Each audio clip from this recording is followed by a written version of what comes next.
रघु ऐसे पूछता है उन ब्राह्मण से और कहता है, कृपया भगवान मेरे सारे पाप क्षमा करके मुझे दर्शन दीजिए, और फूट फूट के रोने लगता है। तो रघु की ये करुण पुकार सुनकर करुणा सिंधु भगवान अपना चतुर्भुज रूप में रघु को दर्शन देते हैं। रघु तो उनके दर्शन पाकर एकदम गदगद हो जाता है, आनंद से भर जाते हैं रघु, और भगवान को कोटि कोटि प्रणाम करते हैं। और भगवान रघु को भक्ति का आशीर्वाद देते हैं और बोलते हैं, रघु तुम जो वर चाहे वो मांग सकते हो। और रघु कहते हैं कि भगवान आपने मुझे भक्ति का वरदान दे दिया है और मुझे कुछ नहीं चाहिए।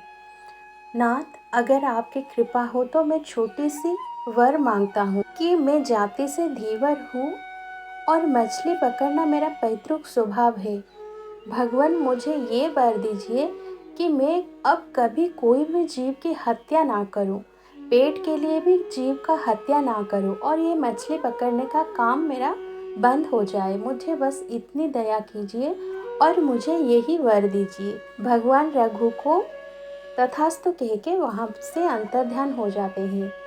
रघु एकदम आनंद भरे हृदय से अपने गांव लौटते हैं। भगवान का दर्शन पाके रघु एकदम आनंद भरा हृदय से अपने गांव लौट आते हैं। जब गांव में लौट के आते हैं तो गांव के लोग रघु को बहुत डांट फटकार लगाते हैं कि तू इतने दिन से अपने माँ और पत्नी को छोड़ के कहाँ चला गया था। घर में बूढ़ी माँ है और पत्नी है, दोनों ने खाना नहीं खाया है, तू इतने दिनों से कहाँ छोड़ के उन्हें चला गया था।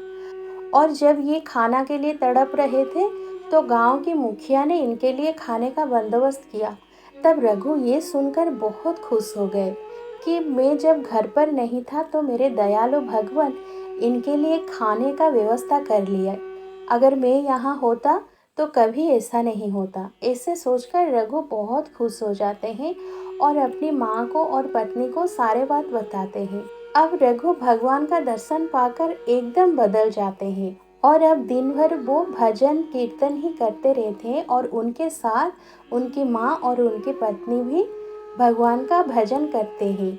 रघु रोज सुबह भगवान का नाम लेते हुए भजन करते हुए गांव के चारों ओर घूमते रहते हैं, और गांव के लोग भगवान की कृपा से कुछ न कुछ रघु को दे जाते हैं और उनसे रघु का परिवार का गुजारा हो जाता है।